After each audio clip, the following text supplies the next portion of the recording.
क्या आपने भी दी है राहुल गांधी को जन्मदिन की बधाइयां? जी हाँ दोस्तों, जैसा कि आप लोगों को पता है आज राहुल गांधी का 54वां जन्मदिन है। राहुल गांधी 54 वर्ष के हो चुके हैं। राहुल गांधी 54 वर्ष के हो चुके हैं। वो अपना 54वां जन्म दिवस आज मना रहे हैं। साथियों, आज मैं आपको राहुल गांधी के बारे में कुछ ऐसे रोचक तथ्यों से रूबरू कराऊंगा जिन्हें जानकर आपको राहुल गांधी का पप्पू से और एक कह सकते हैं हम मास लीडर तक का जो सफर है वो आपके दिमाग में जो उसको लेकर के जो कंक्लूजन रहता है वो क्लियर हो जाएगा। राहुल गांधी के लिए बहुत से शब्द आप लोगों ने सुने होंगे, पप्पू, तमाम तरह के अपन नौसिखिए नेता है, जानकारी नहीं है, योग्य नहीं है, कुछ भी बोल देते हैं, तमाम तरह की ऐसी बातें सुनी होंगी। लेकिन 2024 के लोकसभा चुनाव का 4 जून को जब रिजल्ट आया उसके बाद में राहुल गांधी की छवि है वो एक मास लीडर के रूप में उभरी। तो इसी को लेकर एक बार हम चर्चा कर लेते हैं कि आखिर राहुल गांधी की छवि में ऐसा अंतर कैसे आया और किस तरह उन्होंने जब जन्म लिया एक राजनीतिक परिवार, उन्होंने विशुद्ध रूप से राजनीतिक परिवार में जन्म लिया, उसके बाद से राहुल गांधी की जो यात्रा रही वो कैसी रही। तो साथियों, चूंकि आज राहुल गांधी का और 54वां जन्मदिन मना रहे हैं, कांग्रेस के कार्यकर्ताओं ने अपने नेता के जन्मदिन के लिए खासी तैयारियां भी की हैं। राहुल गांधी का ये जन्मदिन चूंकि कई मायनों में बहुत खास है, क्योंकि आप लोगों ने देखा होगा पिछले कुछ समय से राहुल गांधी ने उनकी नौसिखिए नेता की छवि को पूरी तरह से बदल दिया है।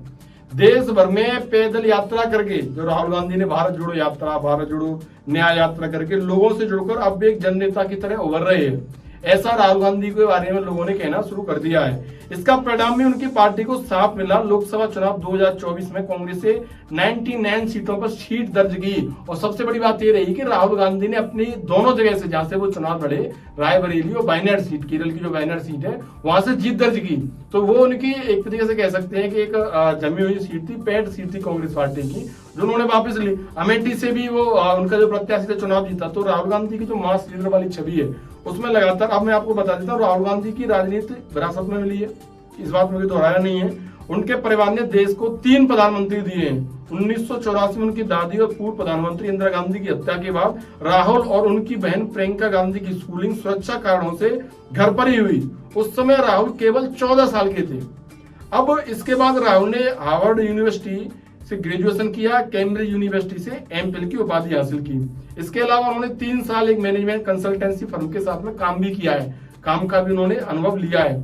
2004 में राहुल ने पहली बार राजनीति में कदम रखा। उन्होंने गांधी परिवार की परंपरागत सीट अमेठी जीती। वे लगातार 3 टर्म अमेठी के सांसद रहे। 2019 में अमेठी में राहुल की हार हुई। हालांकि वे केरल की वायनाड लोकसभा सीट से उस समय सांसद चुनकर जीत गए थे। अब 2024 में राहुल गांधी ने पुनः रायबरेली से चुनाव लड़ा और वो जीत गए, वायनाड से भी चुनाव जीते और जो अमेठी सीट थी जिससे वो हार चुके थे, जो उनकी एक पैंट सीट मानी जा रही थी, वो भी वापस मिली, उनके वहां प्रत्याशी जीत गए। तो अब राहुल के खिलाफ जो पप्पू कैंपेन चला है, चूंकि ये बहुत ही रोचक बात है, राहुल गांधी को लोग अक्सर पप्पू बुलाते हैं, उनके चाहे विरोधी लोग कह लो या कुछ और लोग भी कह लो, उनको पप्पू बोलते हैं। तो अपने राजनीतिक करियर के शुरुआती दिनों में राहुल को कई तरह की आलोचनाओं का सामना करना पड़ा। उन्हें अयोग्य नेता समझा जाता रहा। राहुल के खिलाफ जो पप्पू वाला कैंपेन चला है, साथियों इस बारे में मैं आपको जानकारी दे देता हूं कि राहुल गांधी आखिर पप्पू कैसे बन गए। इतने पढ़े लिखे होनहार व्यक्ति होने के बावजूद वो पप्पू कैसे बन गए। अपने राजनीतिक करियर के शुरुआती दिनों में राहुल को कई तरह की आलोचनाओं का सामना करना पड़ा। उन्हें अयोग्य नेता समझा जाता रहा। साथ ही नेहरू गांधी परिवार से होने के चलते लगातार परिवारवाद के आरोप भी लगते रहे। 2014 और 2019 के लोकसभा चुनाव में कांग्रेस की हार का ठीकरा भी राहुल गांधी के सिर पर ही फोड़ा गया। उनके खिलाफ एक पूरा कैंपेन चला जिसमें राहुल गांधी एक नासमझ नेता की छवि बनाई गई। राहुल को पप्पू कहकर संबोधित किया जाता रहा। सोशल मीडिया पर यह एक तरह का मीम बन चुका था। उनके राजनीतिक ज्ञान पर भी सवाल उठाए गए। राहुल के कई बयानों को तोड़ मरोड़ कर प्रस्तुत भी किया गया। हालांकि अपने करियर के शुरुआती दिनों में राहुल से गलतियां भी हुई हैं। उन्हें भ्रष्टाचार और बलात्कार शब्दों में कंफ्यूज होते, आलू चिप्स की फैक्ट्री को आलू बनाने की फैक्ट्री बोलते और स्टीव जॉब्स को माइक्रोसॉफ्ट बताते हुए देखा गया। तो ये ऐसे विवादित बयान थे जिनको तोड़ मरोड़ के प्रस्तुत किया गया, जिससे दर्शाया गया कि राहुल गांधी पप्पू है, उन्हें कुछ आता नहीं है। पप्पू इन द सेंस की वो ना समझ है, उन्हें समझ नहीं चीजों की। 2023 में जब राहुल ने भारत जोड़ो यात्रा प्रारंभ की तो उससे एक तरीके से राहुल गांधी का कमबैक हुआ।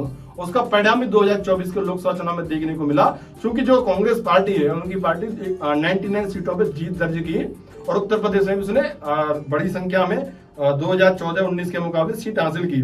साथियों, अब राहुल गांधी का एक बयान, क्योंकि नफरत की दुनिया में मोहब्बत की दुकान खोलने आया हूं, यह बयान सर्वाधिक चर्चा में है।